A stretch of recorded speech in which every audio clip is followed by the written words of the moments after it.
Hello, this is my first review. The first film I'm going to review is a bit of a weird one, but a Rock of Ages. It came out a couple of I think it was last year, really. Pretty not that far away, pretty recent. And basically, the plot line is the boy meets girl. She comes into town. This guy's like a rodeo, and he's practically trying to work his way up to stardom. Yeah. And basically they fall in love and have their ups and downs and stuff. But this is basically on the background of a big sort of musical type setting. It's set in the 1980s, yeah. So you got all the rock music, which was pretty important to the 80s. But the thing I was disappointed with, yeah, I am a big rock fan, classic rock. I listen to loads of different kind of rock music, but I think particularly, before I talk about that, this film was made by the people who made Hairspray, which I am a big fan of Hairspray. Not the original, but the remake, which was made into a musical with John Travolta and Zac Efron and who else? Yeah, so I'm a big fan of Hairspray.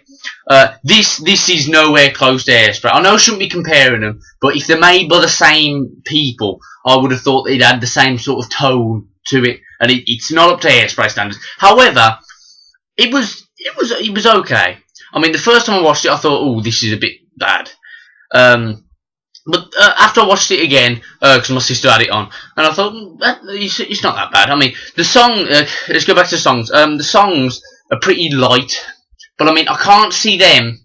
It's stuff that you've heard before, but it's like fresh. They've chose songs which you've heard, it's in your memory, and then they're just kind of refreshing that. They did, Don't Stop Believing by Journey, and I think basically that song has been, if anybody watches Glee, I don't, but I've heard that. I'm a fan of Journey and that song. However, I think Glee has made that song come out in different other programs. It's sort of boosted popularity of that song. So that was the last song in Rock of Ages. But that really sets the tone, really, because it's set in the 80s. It's got sort of that. It was at that time, Guns N' Roses and kind of light rock. It's still rock, but it's kind of like pop rock. Which they've chosen. They could have chosen different things, like some Def Leppard going on. That was alright.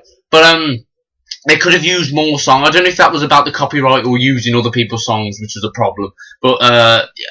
The songs were alright. I mean, they had some Bon Jovi in, yeah. And it was alright. And that brings us to one of the characters is called Stacey Jacks, yeah, played by Tom Cruise, who is like an ex-rock star singer who used to be really, really big, and he kind of lost himself, lost his way, and become obnoxious, practically like Axl Rose now. And basically, it's basically trying to get him back on the road again and back up to the standard where he was. But that, I seem to think that was a bit sideline, really. And there's like too many dipping into different stories, because you have the story of I forget what his name is. He was in Malcolm in the Middle, the dad. Yeah, I think he's in Breaking Bad. I don't know. And he's like a mayor and whatever. He's like the mayor, and it's practically like they're trying to cancel down this big rock concert hall thing, which is run by is it Alec Baldwin? I think it's Alec Baldwin. One of the Baldwins. I think it's Alec Baldwin. And basically, they're like protesting. But I feel the only thing I've got wrong with that is the fact I don't think they showed the characters. It has a I forget what her name is. Anyway, I think they sideline that really, because there's not many. They didn't really show the characters in a better light, in the way that they didn't. You didn't see much of them in the film. It sort of like lost its way in the middle.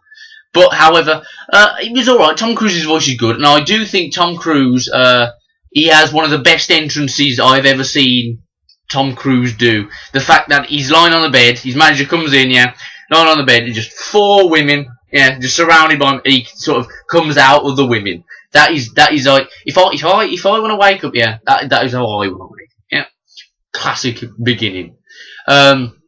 Basically, it was made by the people of Hairspray. I don't think it's up to standards of Hairspray, because, as I said, I'm a fan of Hairspray. However, it's alright. I know some of the critics bashed it. I don't think it's that bad, but it's not up to par with Hairspray. So yeah, that's my review. Out of 5, I would give it about 3.5 if I'm doing points. Okay. Well, that was my first review. If you want me to do anything else, comment below, or just like the video. It would really help me out. And thank you for listening. See you soon.